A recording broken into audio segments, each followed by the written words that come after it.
I watched my own car, a navy blue SUV that was supposed to be my ticket to independence, disappear down the driveway with my sister at the wheel. My mother didn't even look me in the eye when she handed over the keys.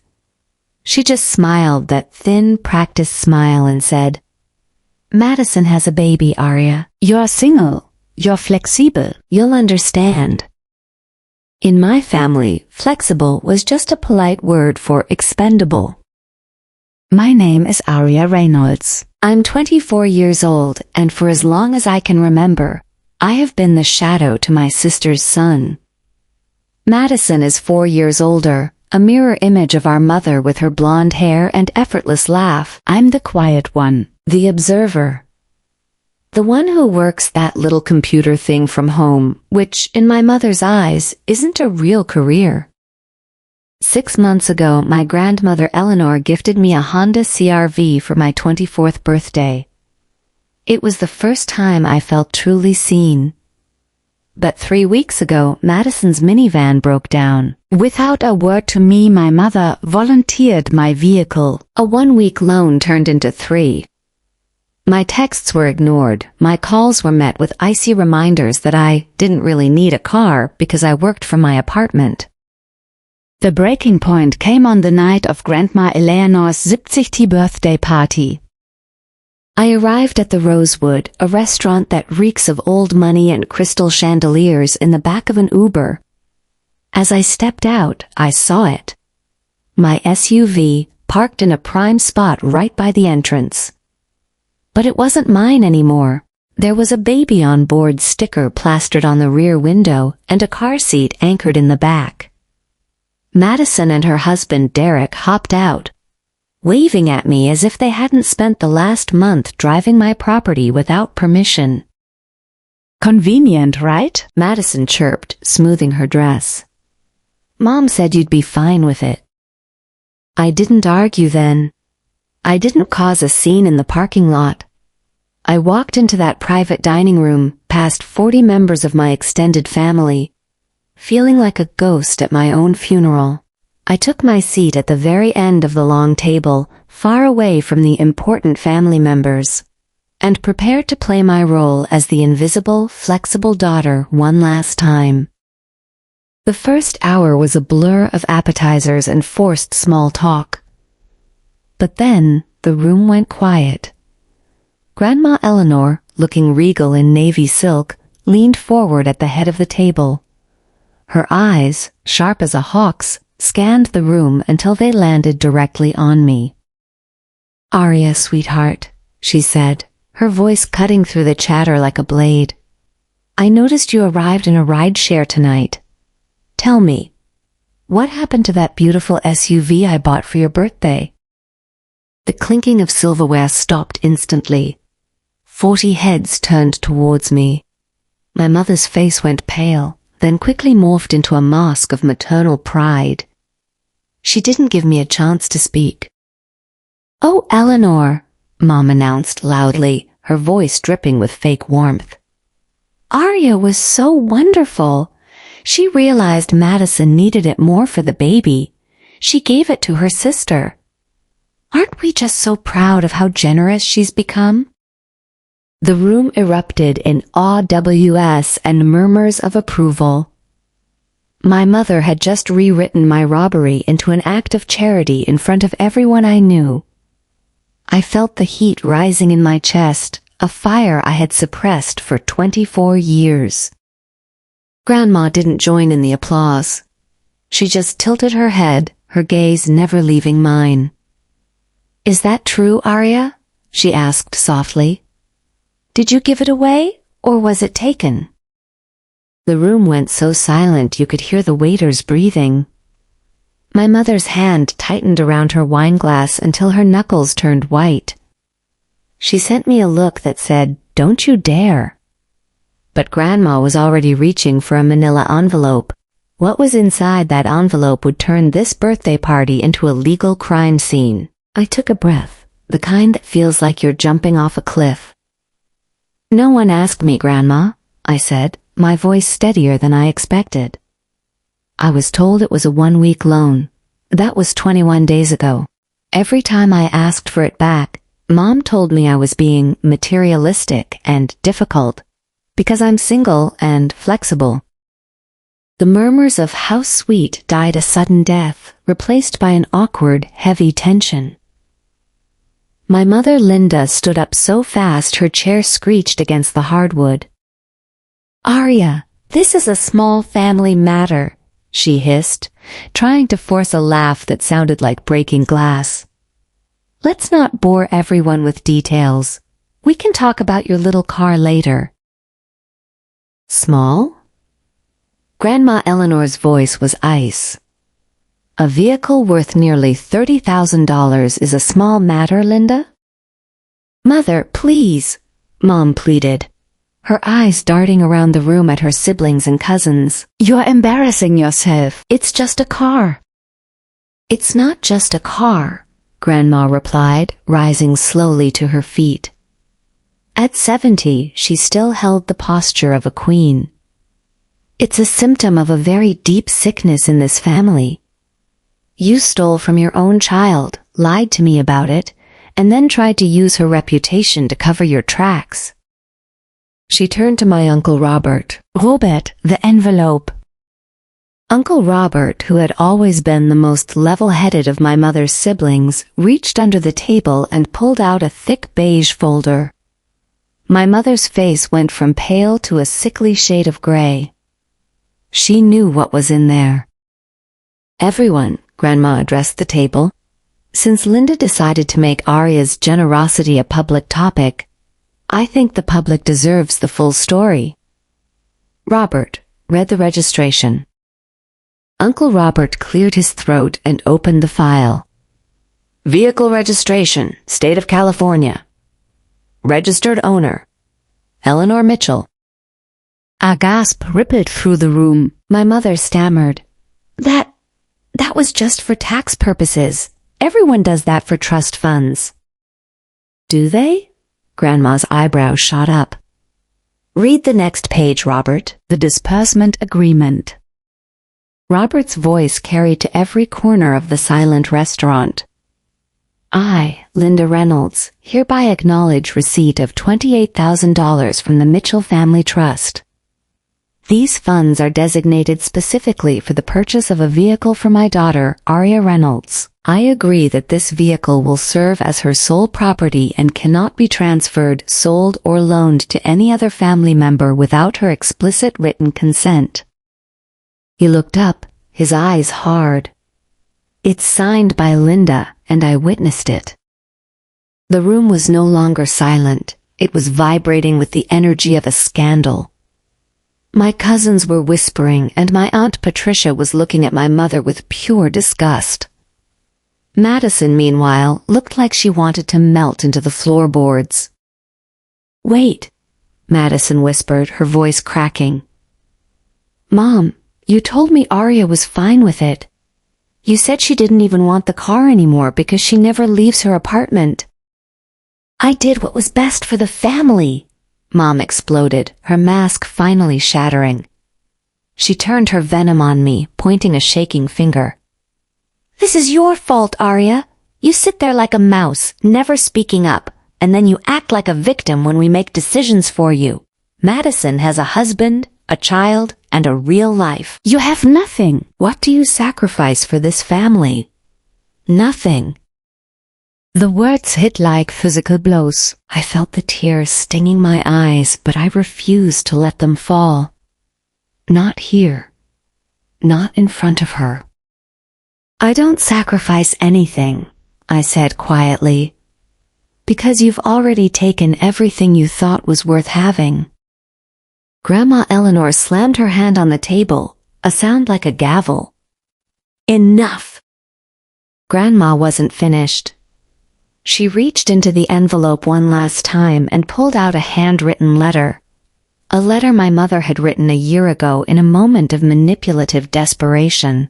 As Uncle Robert began to read my mother's own words back to her, I realized that the car wasn't the only thing Mom was about to lose tonight. Uncle Robert didn't hesitate. He began to read the handwritten note my mother had sent to Grandma Eleanor a year ago. "Mother," he read. I promise that the car purchased with your gift will remain Arya's alone. I understand that she has often felt overlooked in our family, and I want this gift to show her that she matters. I will never take this car from her. The irony was so thick it was suffocating. My mother had literally admitted in writing that she knew I was being mistreated, promised to change, and then used that very promise to secure the money for a car she would eventually steal. Aunt Patricia stood up then. I've seen enough. Linda, I sat through this exact treatment when we were kids. I was the flexible one back then, remember? You got the bigger room, the new clothes, the later curfew, and I was told to be understanding. I spent years in therapy fixing what you and Mom did to me. I won't sit here and watch you do it to Arya. The support was unexpected. For the first time in my life, I wasn't standing alone against the wind. Grandma Eleanor looked at my mother, her expression one of profound disappointment. Linda, you had 3 weeks to make this right. You could have apologized. You could have returned the car. Instead, you chose to humiliate Arya in front of 40 people. So, here's how this ends. She turned her gaze to my sister. Madison, the keys, now. Madison looked at our mother, searching for a way out, but Mom was staring at the tablecloth, her face a mask of humiliated rage. Slowly, Madison reached into her purse. She pulled out the keychain, the one with the small silver compass I'd bought for myself. She walked down the length of the table, her head down, and placed the keys in my hand. I'm sorry, Arya, she whispered. I really didn't know about the money or the letter. I let Mom handle it. That's the problem, Madison, I said, gripping the keys so hard the metal bit into my palm. You let her handle my life because it was easier for you. Grandma Eleanor wasn't done with her royal decree. She addressed the entire room once more. For years I have distributed the Mitchell family trust funds through my children, she said. I trusted them to be fair. I trusted them to look out for their families. Today I realize that trust was misplaced. From this moment forward, the parents are removed as intermediaries. I will be working directly with each of my grandchildren. No more filtering support through favoritism. The shift in power was seismic. My mother's face went from gray to a deep, mottled red. The trust was her main source of leverage over us. It was how she kept Madison compliant and how she kept me flexible. In one move, Grandma had stripped her of her armor. Arya, Grandma said, her voice softening for the first time all night. Go! Take your car. I think you've spent enough time at this table. I didn't need to be told twice. I stood up, my emerald dress shimmering under the chandeliers. I didn't look at my mother. I didn't look at my father, who had sat in cowardly silence the entire night. I walked out of that restaurant, the clicks of my heels echoing in the sudden silence of the room. As I reached the parking lot, the cool autumn air hit my face.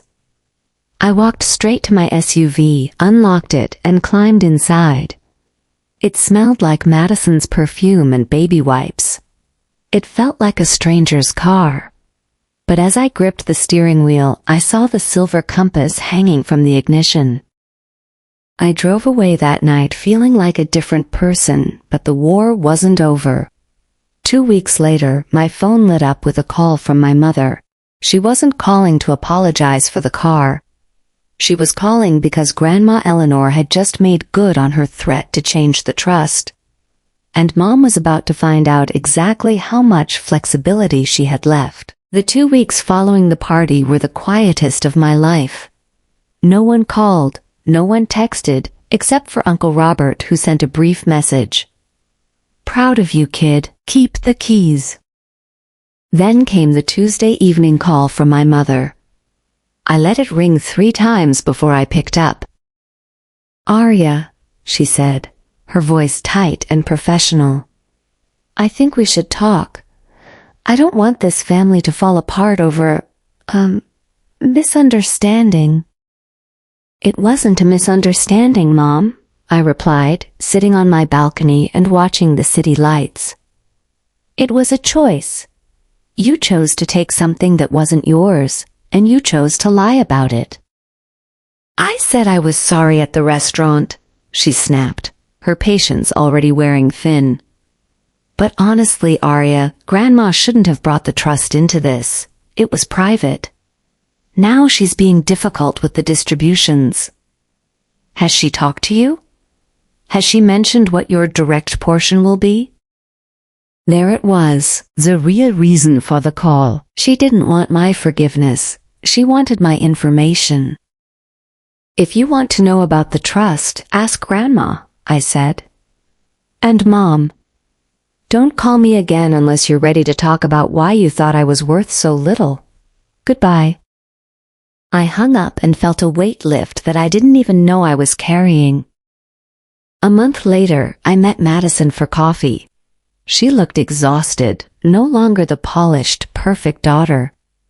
Without the borrowed SUV and the constant meddling of our mother, she was actually having to navigate the world as an adult. "I've been thinking a lot," Madison said, staring into her latte, "about how I never questioned anything. Mom told me you were fine, so I just believed her because it was easier for me. I was the priority for so long that I forgot you were even in the room." "I don't need you to be perfect, Mads," I told her. "I just need you to see me. I'm not a backup option. I'm a person." It wasn't a total fix, but it was a start. We aren't best friends yet, but for the first time, we're sisters. My relationship with Grandma Eleanor, however, has become the anchor of my life. Every Sunday, I drive my SUV to her house. We sit in her garden, drinking tea the proper way, and she tells me stories about my grandfather. "You know why I stood up for you that night?" she asked me recently, pruning her white roses. "Because you're the best," I joked. She laughed. "Because you remind me of me. I was the flexible one in a house full of brothers. I made myself small for years until your grandfather told me I was wasting myself. He made me promise to never shrink again." She squeezed my hand. "I'm in your corner now, Arya, because I wish I'd had someone in mind 60 years ago. I'm 25 now. I have my own apartment, a thriving freelance career, and a car with a silver compass on the keychain. My mother still tries to guilt-trip me during holidays, and my father still stays neutral, but their opinions no longer have the power to move me. I learned the hardest lesson of all. Keeping the peace isn't worth losing yourself. Being flexible doesn't mean you have to let people bend you until you break. If you're watching this and you feel like the invisible one in your family, if you feel like your needs are always secondary to someone else's drama, I want you to hear this. You have the right to say no. You have the right to be asked. You have the right to occupy space in your own life. Don't wait for someone to give you permission to stand up. The moment you decide you matter is the moment the world starts to believe it too. Thank you for staying with me until the end. If this story resonated with you, if you've ever had to set a hard boundary with family, let me know in the comments. What was the moment you stopped being flexible?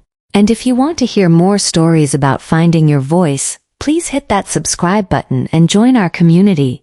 Until next time, take care of yourself. You're worth it.